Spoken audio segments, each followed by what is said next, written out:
I didn't grow up with much, but every inch of the life I built was mine. The bricks in my house, the hedges in my backyard, and especially the pool I'd saved up for over a decade. It was all carved out of sweat, long shifts, and nights when I went to bed with an empty stomach so I could put just a little more into savings. That pool wasn't fancy. No marble tile, no waterfall feature like you see on HGTV. Just clean blue water, poured concrete, a solar cover I'd installed myself, and 2 sturdy loungers. But to me, it was peace. It was proof that the kid who'd been laughed at for dreaming too big had made it somewhere, had planted roots. And then, Karen moved in. She came with boxes, a moving van, and a glare sharp enough to cut glass. From day one, she stood on her porch across the fence, arms crossed, lips thin, watching me skim leaves from the pool like I was committing a crime. Didn't wave, didn't smile, just stared. Day 2, she walked her little white dog past my gate while I was adjusting the solar cover. She slowed, squinted into my backyard like she was auditing me. "Didn't expect to see a pool over here," she said finally. I looked up, wiping sweat from my forehead. "Why not?" Her smile was small, sharp. Just, not the usual vibe for your kind of house. My kind. I swallowed hard, told myself not to bite. Not today, not ever if I could help it. But something in the way she said, "your kind," crawled under my skin and set up camp. 3 days later, I pulled into my driveway early from work. My nephew usually came by to use the basketball hoop, so when I saw movement in the backyard, I figured it was him. Instead, I opened the gate and froze. Karen, barefoot, sprawled out on my lounger in a pink bathing suit, sipping wine from a glass like she owned the place. She didn't even flinch when she saw me. "Oh," she said casually, sitting up. "Didn't know you'd be home so early." "You're in my yard," I said, voice flat. She shrugged, swirling her drink. "It's just a pool. Don't be dramatic." I stepped forward. "You didn't ask." That's when she smirked. "You people always act like someone's stealing from you. Relax, it's just water." My jaw tightened. "Out, now." She rolled her eyes, stood, and, God help me, snatched my towel from the chair to wrap herself around. "You really ought to be thankful. A lot of folks wouldn't let your kind live in this neighborhood, let alone keep a pool." She laughed as she left. And I knew right then, this wasn't over. The next morning, I installed a new latch on the gate. Locked, secure, no way in without a key. Didn't matter. By Wednesday, I came home to find Karen and a friend lounging in my chairs, wine glasses balanced on my side table, my gate dragging half open like it belonged to them. They didn't even jump when I stepped outside. "Oh, hey," Karen called out cheerfully. "Hope you don't mind. It's just so hot today." Her friend gave me a once-over, then sneered.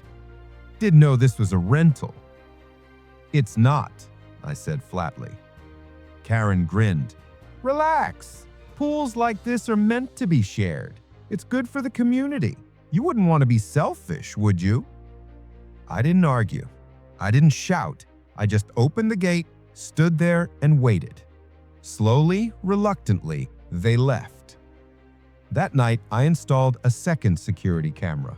One high, one wide, both invisible from the yard. By Friday, I had 4 videos. Karen sneaking through the gate at dusk. Karen lying out topless like my yard was a spa. Karen pouring liquor into the pool water like it was a cocktail. Karen pointing at my porch and laughing with her friend. If he doesn't like it, he can call the police. Bet they'd love to hear from his kind complaining.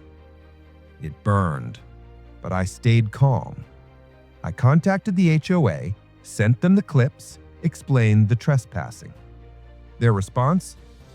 "Sounds like a personal dispute. We suggest resolving it neighbor to neighbor. Right. The next time I saw Karen, she was walking her dog. She stopped by my driveway, smirking. Got a package from Amazon the other day. Thought it might be yours. Said chlorine on the box. You folks know how to use that stuff? I didn't even look at her. Keep off my property. She leaned closer. Or what? You gonna call a protest? She laughed loud and long before walking away. That night, I sat by the pool, watched the porch light shimmer across the surface. Peaceful. Mine. And I knew. I was done asking her to respect the line. Now it was time to make her afraid to cross it. I didn't shout. I didn't threaten. I just started tweaking the formula. That weekend, I drained a third of the pool, refilled, added a specialty clarifier I'd ordered online. Nothing toxic, nothing dangerous, just the kind used in hotel pools to detect alcohol, sunscreen, and lotions. Leaves a cloudy blue stain on skin for hours. Then, I added a mild sulfur treatment. Low enough not to harm me, but enough to stink when the water churned. Boiled eggs, burnt rubber, nausea in liquid form. I posted a laminated sign on the gate. Private property, pool under chemical treatment, do not enter. And then I waited. 2 days, no Karen. I thought maybe she'd gotten bored.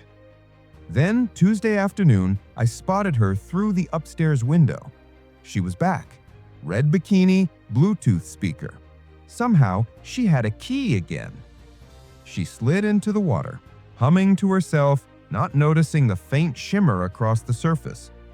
5 minutes in, she started scratching her legs. 10 minutes in, she climbed out, looked down, and froze. Blotchy red patches, a faint blue stain across her arms. She sniffed her skin, gagged. Her face twisted like she'd stepped in something dead. She bolted, towel clutched tight, gate slamming behind her. I didn't move from the kitchen window. I just smiled. Later, I saved the clip, titled it Karen Pool Evac.mp4. 3 more days, silence. Then Saturday afternoon, voices. I peered out the window. Karen, giant sun hat, 2 women at her side, one with a cooler, one with a beach bag. All 3 strolled through my gate like queens entering a palace. They dropped towels, kicked off sandals, slipped into my pool laughing like it was theirs.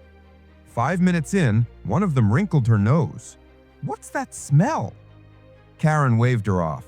Just chemicals. He's always dumping stuff in here. Then the itching began. One scratched her neck, another her arms. Karen looked at her thighs, froze. Blue smudges, blotchy patches, stains like bad tattoos crawling across her skin. They screamed, scrambled, slipped on the wet deck, faces twisted in panic.